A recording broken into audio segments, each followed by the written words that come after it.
Abby Ellis approaching 1,000 points, first ever transfer to do it for her career.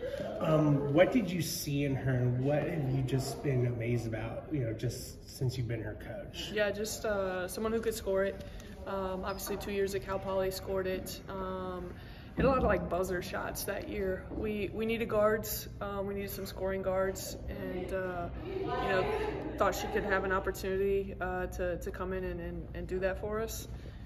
Obviously she has, and hopefully she scores a lot more points here down the stretch. But she's not the only one on your team approaching a milestone. Janae Terry is also approaching another milestone, being second player in the Big Ten to have just a ton of a lot of rebounds, a lot of stats, just yeah. all of the stats. Yeah. So what does it mean to you to have two players kind of reach those big milestones and possibly the next game? Yeah, obviously just it speaks to who they are and the success they've had individually. Obviously their teams have had some success, but you're good, Alex.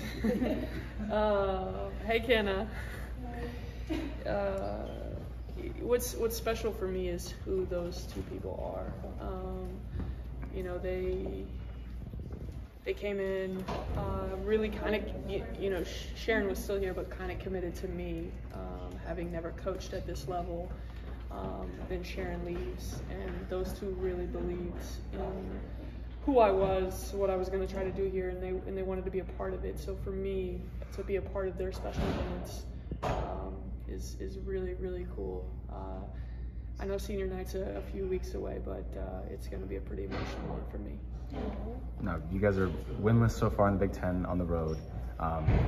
Prioritize the home one, but how important is it to, how important is it to avoid that and get a Big Ten road win potentially? Yeah, it's obviously been a struggle on the road. And we talked about it yesterday. Just compete. Forget winning, forget throwing, throw all of that out the window and just play really, really hard. If we don't play hard tomorrow, we won't win. Northwestern will beat us. We have to play hard. Now, we can't just play hard. We've got to do a lot of things right on both ends of the floor to have a chance to win. But our league is tough, and anytime you go on the road, obviously we're a completely different team at home, and we haven't figured it out. I haven't figured out how to help this team on the road, and a lot of soul searching internally on myself, trying to figure out how I can, help lift this team on the road. Our staff is, we're up there in the office trying to figure it out. What can we do differently? What do we have to do? What does it look like for us? I hope tomorrow we just come out as a really hungry basketball team. And see if we can compete really hard. A different week than what you're used to, where you have 3 games and you don't get a lot of practice time. Yeah. Does this team still need to have some quality practice time? Yeah, we do. Yeah, we do. We're not winning, so yes, we need to practice. There's a fine line. Obviously, the catapult system makes a really good gauge for us on what we should push them and how we should push them. You get home Sunday night from IU. Yesterday we come in and we didn't go very long on the court, but it was pretty intense, pretty intentful too.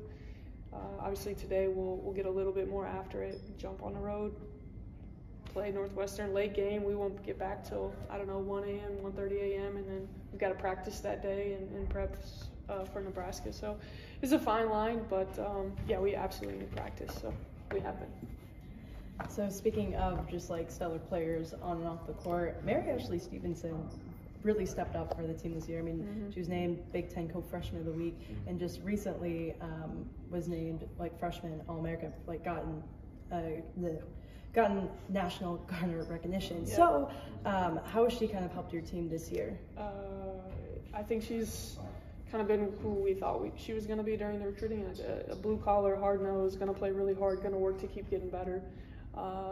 I don't know that anybody does workouts with our staff more than Mary Ashley does during the week, and she's just improved and gotten better. She was getting good looks early in the season, just didn't quite finish those. I think a lot of 2 for 9, 2 for 11. Now she's got the game against Illinois, where she's get 25. She goes 7 for 9 against Indiana. So hopefully that can continue to grow. But like, you just talk about a tough kid, like breaks her nose, has a great game against Ohio State while breaking her nose. Struggled a little bit in Nebraska, but then responded with 25 and 9 against Illinois in a home game. Surgery the next morning. Tuesday, Thursday, just brutal tough for her. Friday gets whatever is in her nose removed and comes out and goes 7 for 9 against a top 15 team on the road. So can't say enough about who she is and just how tough the young woman is. Coach, as far as recruitment is concerned, how rare is it to find somebody Yeah. Mary Ashley's? Just like blue collar kid, like just not a lot of them anymore. I think we've got some other ones on our team that you haven't quite seen on the court, and it'll matriculate as they continue to grow into their careers. But obviously you gotta have really talented players to win games, and Mary Ashley is one of those. But she's just all blue collar, just head down, works her tail off. I think a testament to how she's been raised, and growing up with a bunch of brothers probably picking on her, and she's just a tough kid. As far as their leading scorers go, they've kind of got a 1A, B, C. Yeah. Is that the way you see it in terms of offensive threat? For Northwestern? Yeah. Yeah, I mean, any given night, it can be anybody, right? Walsh can get it going. Lau has had some big games.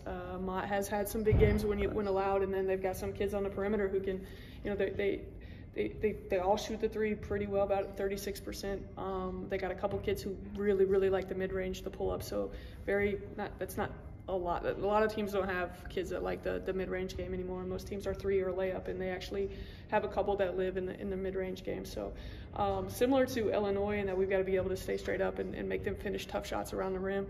But we got to be able to rebound a basketball. Mott's going to crash. Weaver's going to crash from the perimeter. So we got to make sure we're keeping them off the offensive glass. Play really, really hard, and then we have to knock down shots.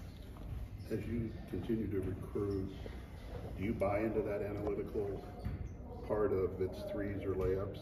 Are you there yet, or when you look at future recruiting, is that what you're looking for, or you got something else in mind? No, I want young women who can score at all 3 levels. I think when you get people who can score at all 3 levels, it makes really hard guards. Obviously, you're going to have some specialists who are just 3-point shooters, or a layup like Cass Harden has been for us. But when you can have a team that can score at all 3 levels of the floor, it makes it really hard guard. Now, I remember several weeks ago you were talking about Rashunda Jones, how you wanted her to score from all 3 levels, and kind of improve in that area. Have you personally thought that she has improved in those areas? No, she hasn't made a 3 since January 21st, so not quite expanded the game the way we want, but I think that's probably an off-season ad. She hasn't shot it very much since that game. 0 for 1, 0 for 2, whatever it is, but not really a part of her game, but something that hopefully as she grows and works on in the summer, she can have that. As far as Madison Layton, getting her confidence back, what's going to be the key for her in the coming games? Just trying to rediscover that big shot that she had, and getting.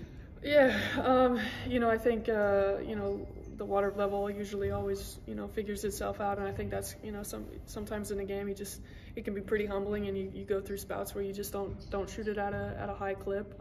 Madison's a great shooter. It'd be a great game for her to get it going tomorrow. I expect us to see some zone, and us to be able to get her some clean looks at it. So it'd be a really good game for number 33 to make a few threes for us.